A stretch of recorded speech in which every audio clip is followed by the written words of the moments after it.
जय जय गुरु जी, शुक्राना गुरु जी। जय गुरु जी, शुक्राना गुरु जी। मेरी प्यारी संगत जी, गुरु जी के दर्शन आज आपको कहाँ हो रहे हैं आप खुद देख सकते हो या मैं बताऊं आपको। जिस जिस को गुरु जी पे विश्वास है ना, आज वो ही हाजिरी लगाएगा गुरु जी के दरबार में और प्यारा सा कमेंट करेगा जय गुरु जी, शुक्राना गुरु जी। क्योंकि गुरु जी के शुक्राना में इतनी शक्ति है ना, इतनी शक्ति है ना, आप समझ भी नहीं सकते कितनी शक्ति है। हमारी सोच और कल्पना से बहुत परे है ये बात कि गुरु जी के शुक्राना में इतनी शक्ति है। जो जो गुरु जी पे विश्वास करता है और पूरा सरेंडर गुरु जी को जिसने किया हुआ है, सिर्फ वही आज की वीडियो को एंड तक जरूर सुनेगा, एक एक पार्ट के शब्द को सुनेगा और संगत जी और प्यारा सा कमेंट करेगा जय गुरु जी, शुक्राना गुरु जी। और संगत जी, आज के गुरु जी के दर्शन हो रहे हैं पीले चोले में। ऊपर देखो गुरु जी का ओम बना हुआ, गुरु जी के बिल्कुल हेड के वहाँ पे देखो बिल्कुल आपको छोटा सा ओम दिखाई देगा। क्योंकि गुरु जी ऐसा हो ही नहीं सकता अपनी मौजूदगी के बिना पाठ कराएं। हर सत्संग में गुरु जी अपनी मौजूदगी हमें दिखाते हैं कि मैं हूँ बेटा, तो घबरा मत, पाठ शुरू कर। इसमें एक एक शब्द मेरा ब्लेस किया हुआ है। ये कथा ही मेरे जीवन की है, क्योंकि गुरु जी स्वयं महाशिव है। और जो महाशिव की ही कथा सुनेंगे, क्योंकि गुरु जी एक एक चीज़ बताते सब्र करो, क्योंकि पार्वती माँ ने 30,000 साल की तपस्या करी।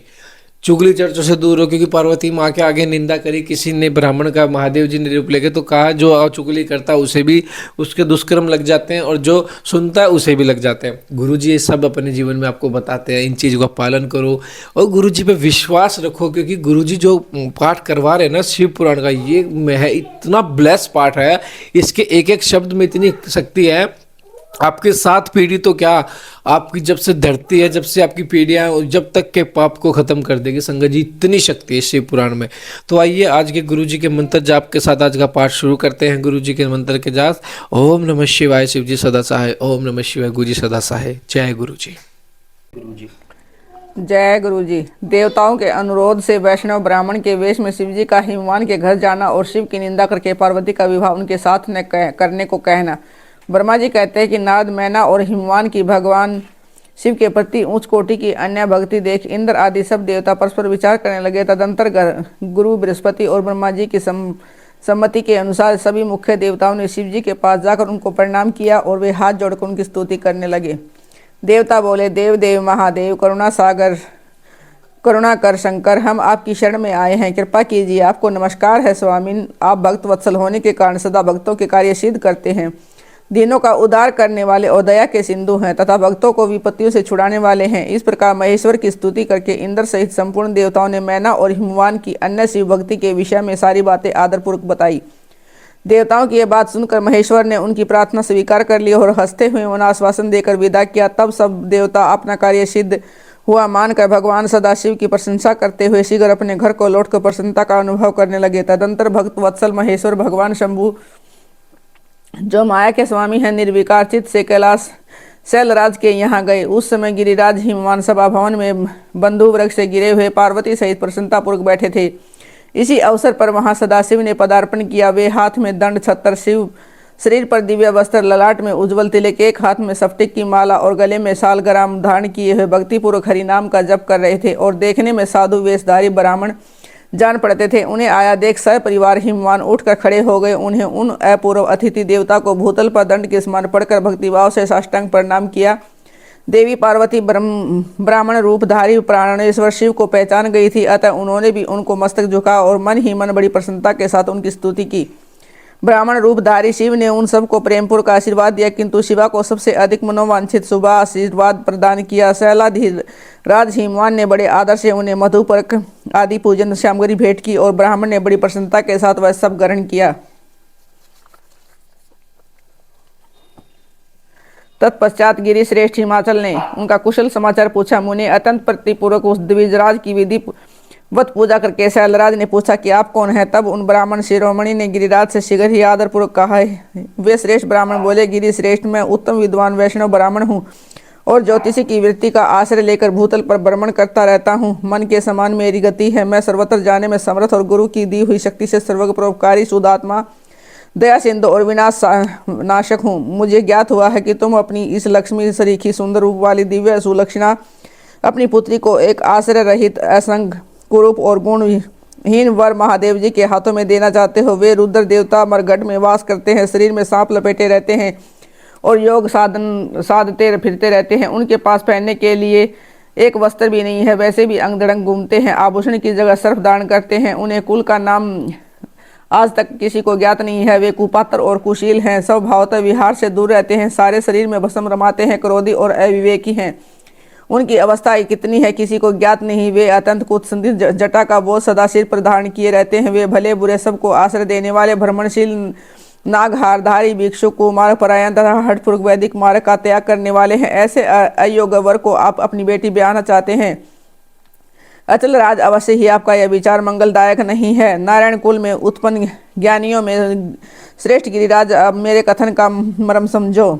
तुमने जिस पत्र को ढूंढ रखा है वह योग्य नहीं है, उसके हाथ में पार्वती का हाथ दिया जाए। शैलराज, तुम ही देखो कि उनके एक भी भाई बंधु नहीं है। तुम तो बड़े बड़े रत्नों की खान हो, किंतु उनके घर में भूंजी भांग भी नहीं है। वे सर्वथा निर्धन है। गिरिराज, तुम शीघ्र ही अपने भाई बंधुओं से, मैना देवी से, सभी बेटों से और पंडितों से भी प्रयत्न पूर्वक पूछ लो, किंतु पार्वती से न पूछना, क्योंकि उन्हें शिव के गुण दोष की परख नहीं है। ब्रह्मा जी कहते हैं कि नारद, ऐसा कहकर वे ब्राह्मण देवता जो नाना प्रकार की लीला करने वाले शांत स्वरूप शिव ही थे, शीघ्र खा पीकर आनंदपूर्वक वहां से अपने घर को चल दिए। मैना का कोप भवन में प्रवेश भगवान शिव का हिमवान के पास सप्तऋषियों को भेजना था। हिमवान द्वारा उनका सत्कार सप्तऋषियों तथा अरुंधति का और महर्षि वशिष्ठ का मैना और हिमवान को समझाकर पार्वती का विवाह भगवान शिव के साथ करने के लिए कहना। ब्रह्मा जी कहते हैं कि ब्राह्मण रूपधारी शिव जी के वचनों का मैना के ऊपर बड़ा प्रभाव पड़ा। उन्हें दुखी होकर पति से कहा कि गिरिजा, इस वैष्णव ब्राह्मण ने शिव जी की जो निंदा की है उसे सुनकर मेरा मन उनकी ओर से बहुत खिन्न एवं विरक्त हो गया। हम शैलेश्वर रुद्र के रूपशील और नाम सभी कुत्सित हैं। मैं उन्हें अपनी सुलक्षणा पुत्री कदापि नहीं दूंगी। यदि आप मेरी बात नहीं मानोगे तो मैं निसंदेह मर जाऊंगी। अभी इस घर को छोड़ दूंगी तथा विष खा लूंगी। पार्वती के गले में फांसी लगाकर ज्ञान वन में चली जाऊंगी तथा उन्हें महासागर में डुबो दूंगी, परंतु अपनी बेटी को रुद्र के गले नहीं मंडूंगी। ऐसा कहकर मैना तुरंत को भवन में चली गई और अपने हार को फेंक कर रोती हुई धरती पर लौट। शिव जी का आदेश प्राप्त कर भगवान शिव को नमस्कार करके वे दिव्य ऋषि आकाश मार्ग में उस स्थान को चल दिए जहाँ हिमवान की नगरी थी। उस दिव्य पुरी को देखकर उन सप्त ऋषियों को बड़ा विस्मय हुआ। वे हिमाचल पुत्री पुरी की परस्पर प्रशंसा करते हुए सब ऐश्वर्य से भरे पूरे हिमवान के घर जा पहुंचे।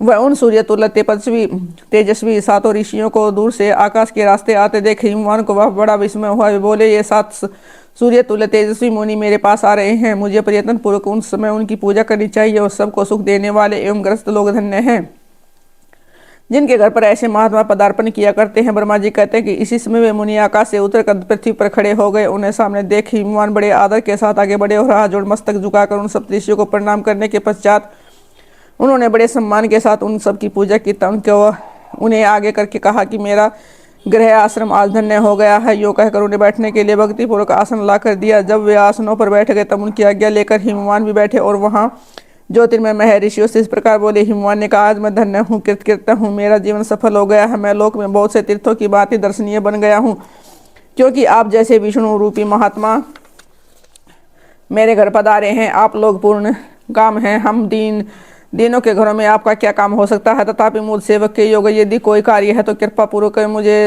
अवश्य कहें, उसे पूरे करने में मेरा जीवन सफल हो जाएगा। ऋषि बोले, सहराज, भगवान शिव को जगत का पिता कहा जाता है और शिवा जगत माता मानी गई है, अतः तुम्हें महात्मा शंकर को अपनी कन्या देनी चाहिए। हिमालय, ऐसा करके तुम्हारा जीवन जन्म सफल हो जाएगा और तुम जगतगुरु के भी गुरु हो जाओगे, इसमें संशय नहीं है।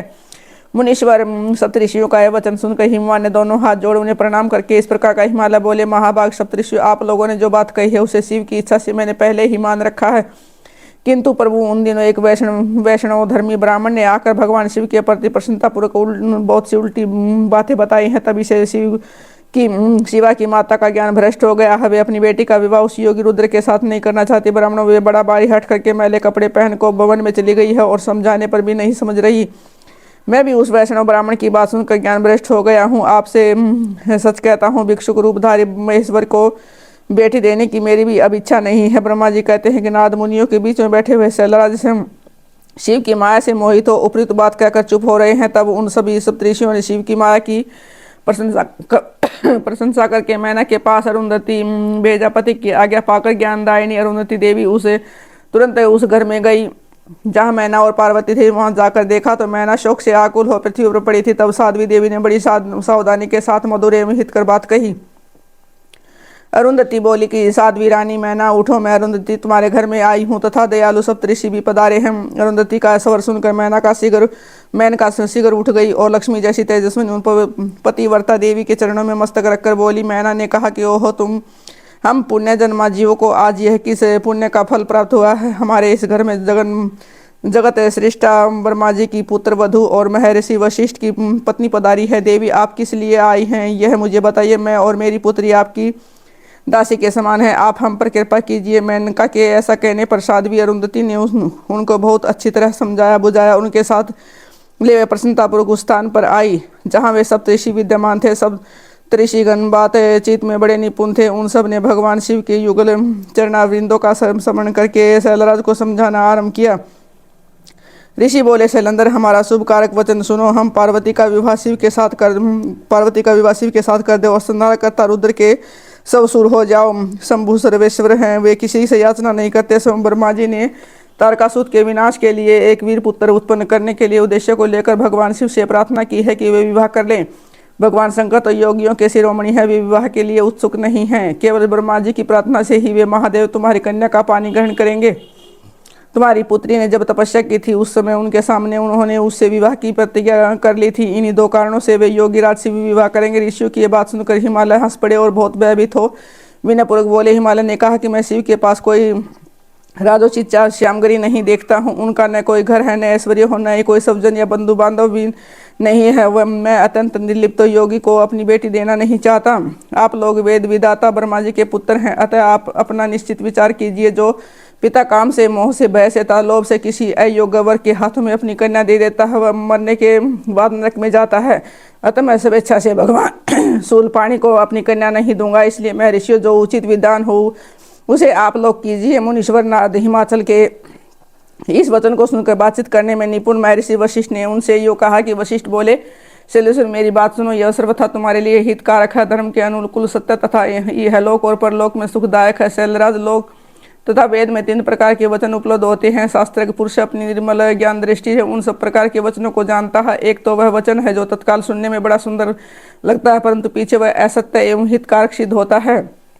ऐसा वचन बुद्धिमान शत्रु ही कहता है, उसे कभी हित नहीं होता। दूसरा वह है जो आरंभ में अच्छा नहीं लगता, उसे सुनकर अप्रसन्नता ही होती है परंतु परिणाम में वह सुख देने वाला होता है। इस तरह का वचन कहकर दयालु धर्मशील बांधव वंजन ही कर्तव्य का बोध कराता है। तीसरी श्रेणी का वचन यह है कि जो सुनते ही अमृत के समान मीठा लगता है और सब काल में सुख देने वाला होता है। सत्य ही उसका सार होता है, इसलिए वह हितकारक हुआ करता है। ऐसा वचन सबसे श्रेष्ठ और सबके लिए अभिष्ट है। शैलराज इस तरह नीति शास्त्र में 3 प्रकार के वचन कहे गए हैं।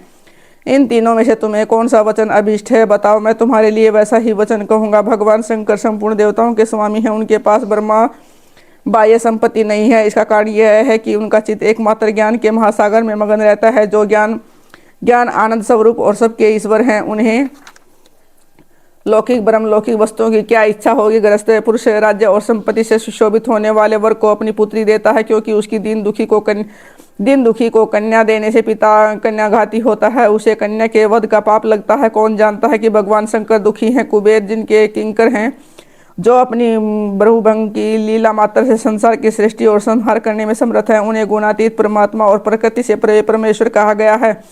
सृष्टि पालन और संहार करने वाली जिनकी त्रिविध मूर्ति ही ब्रह्मा विष्णु और हर नाम धारण करती हैं, उन्हें कौन निर्धन अथवा दुखी कह सकता है।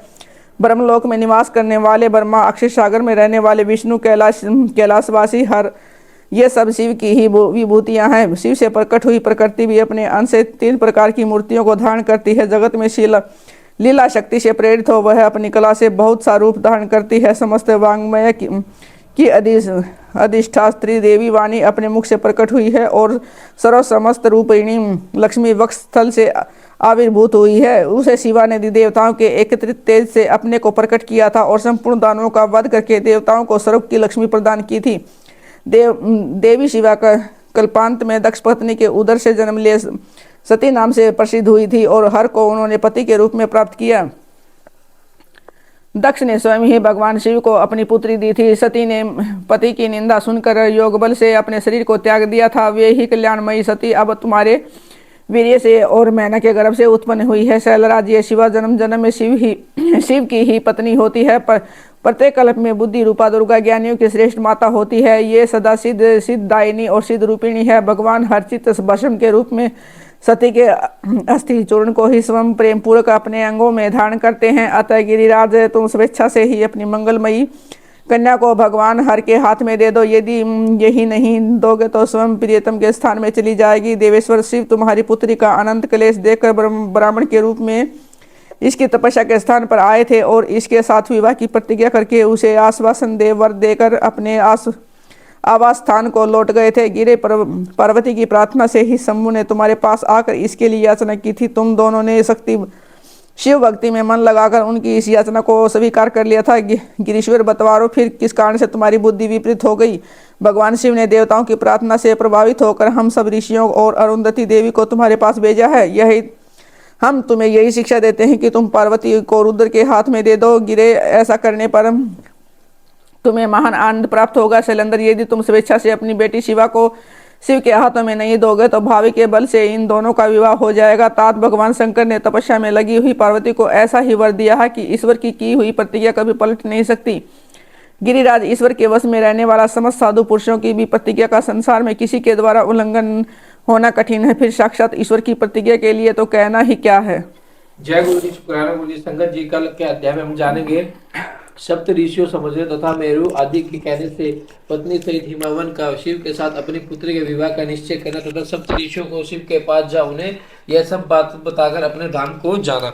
संगत जी, किस तरह की लीलाएं चल रही, कितनी प्यारी लीला है शिव की लीला। शिव पार्वती का विवाह होने वाला है शिव पुराण के ग्रंथ में। तो संगत जी, एक एक शब्द में इतनी ब्लेसिंग है, इतनी ब्लेसिंग है तो जिसकी हम कल्पना भी नहीं करते। तो संगत जी, मैं आपको यही कहना चाहूँगा, गुरु जी का मंत्र जाप से आप इस पाठ को शुरू कीजिए। ओम नमः शिवाय, शिव जी सदा सहाय। ओम नमः शिवाय, गुरु जी सदा। संगत जी, आप इस पाठ को एंड तक जरूर सुनिए, एक शब्द को ध्यान से सुनिए, क्योंकि इसमें बहुत ब्लेसिंग है। यकीन मानिए, बहुत ब्लेसिंग है, बहुत ब्लेसिंग है।